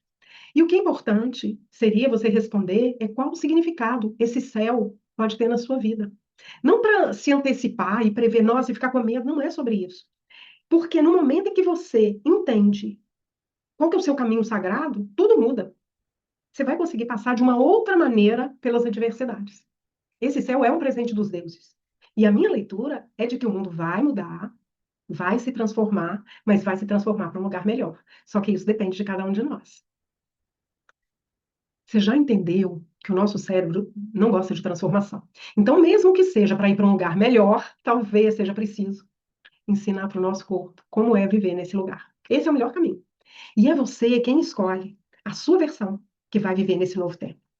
Ah, Ju, mas e o meu propósito? O seu propósito sempre foi descobrir quem é esse eu sagrado. Sempre foi. Quem é você na sua porção divina? Isso é papel seu. Você não vai ter um terapeuta, um analista que vai te dizer isso. Se um astrólogo disser para você o que que é, você pode se reconhecer no seu mapa. É tipo assim, quando perguntaram para o Michelangelo, quando ele tinha esculpido a obra de Davi, perguntaram como que ele conseguiu esculpir tão perfeitamente aquela obra. E ele só respondeu que a obra já estava lá. Ele só precisou remover os excessos. Os excessos são as crenças que nos conduzem. E o trabalho de cada uma de nós, o trabalho que cada um de nós tem que fazer agora, e eu me incluo nisso, porque isso é trabalho para a vida toda, é remover os excessos. É sobre isso. É... E Alcides, o que que ele fez, então? Quando ele estava lá desabando, ele decidiu procurar o oráculo de Delfos. E isso, só isso. Já nos diz que a resposta nunca está fora, está dentro. Porque na entrada de Delfos está escrito: conhece-te a ti mesmo. Ele foi para lá para quê? Para purificar por ter derramado o sangue da sua própria família. E o que o oráculo fez? O oráculo sentenciou Alcides que ele deveria servir o seu primo, o rei Euristeu, que estava ocupando o seu lugar por um período de 12 anos e cumprir todas as tarefas que ele mandasse, em honra de Hera. E é aqui que ele recebe seu novo nome, Heracles em grego, que significa em honra de Hera, que em romano significa Hércules. Hércules é o nome romano de Heracles, o Heracles. É, repara que a questão de Hércules sempre girou em torno daquilo que ele não pode ser, que ele não pôde ser, que ele entendia que era seu por direito, seu lugar no mundo que foi tirado dele. Isso desestruturou. E agora ele tem que voltar e receber a vida do jeito que ela chegou para ele. E aprender na trajetória desses trabalhos a recuperar o seu lugar. Ele passou anos entre a consciência e a inconsciência como uma criança birrenta, querendo ter a honra que ele ainda não tinha conquistado. E só quando ele coloca nessa posição, né, de humildade, que ele cria uma trilha na direção de recuperar a si mesmo. Olhando lá o que que ele queria, eu quero o meu lugar. Olha, quando a gente fala de penitência, de purificação, eu não quero que você cometa um equívoco de interpretação, porque a gente tende a ler essa coisa de penitência pelos nossos olhos humanos. A purificação é o processo de tornar-se aquilo que você não é hoje, ainda. E isso só é possível quando a gente está disposta a nos perdoar por aquilo que a gente fez. Porque uma das coisas que mais nos prende é a culpa. É a culpa. São as nossas culpas. A culpa nos mantém presos. A culpa, as exigências morais, dogmáticas do mundo te mantêm presos. Elas são estruturas, são esse choque que eu te falei, onde as nossas crenças se estruturaram. que o mundo desenhou para nos aprisionar e nos manter limitadas. E isso é diferente da civilidade, não estou falando de civilidade. Ok? O que eu quero agora te dizer? Se fez para você fez sentido, eu sei que foi uma aula super longa, porque isso é uma aula sobre vida. Se você quer seguir comigo, trabalhando esse movimento de construção da nova identidade, com um caminho, com uma metodologia, eu desenvolvi um trabalho que chama Hércules. Hércules, em busca do sol, que é em busca da identidade. O Hércules já é o nome divino, então nós vamos em busca disso. E é um trabalho que, com aulas, elas não vão ser ao vivo, elas vão ser gravadas, mas são aulas curtas, são 13 aulas. Uma aula introdutória, então você vai participar, eu vou disponibilizando cada aula a um tempo, porque não é para você fazer tudo de uma vez, propositalmente. E são aulas curtas, de 8 a 10 minutos, que você pode ouvir, mas que tem atividades. Atividades de reflexão, atividades de reconhecimento, atividades de expansão, todas elas passando, cada uma, pelos trabalhos de Hércules. Tem a primeira aula introdutória, para você entender, dar uma olhada no seu mapa, não é sobre entender astrologia, mas é sobre entender esse céu no seu mapa e fazer um primeiro exercício que vai te direcionar para todo esse processo. No meio desses encontros, né, que eu vou chamar de encontros, nós vamos nos encontrar durante o eclipse para a gente fazer um trabalho ali importante durante o eclipse, mas todo o trabalho é nesse sentido. Então, são 13 aulas ao todo, 12 do trabalho, mais uma introdutória. Eu vou deixar aqui embaixo um link com acesso para você fazer a sua inscrição. O preço, 147.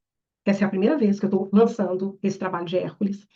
E vou lançar de novo, o preço não vai ser esse, ele é um pouco mais que o dobro. Então, eu aproveitaria esse momento, porque tem conteúdo riquíssimo. Aqui, eu até quero deixar, quero que você escreva aqui embaixo para mim, o que foi o maior insight que você teve aqui durante a nossa conversa, durante essa aula. Coloca aqui embaixo. Então, o link está aqui. Eu vou colocar o link no grupo também. Isso vai ficar gravado? Vai ficar gravado apenas essa semana.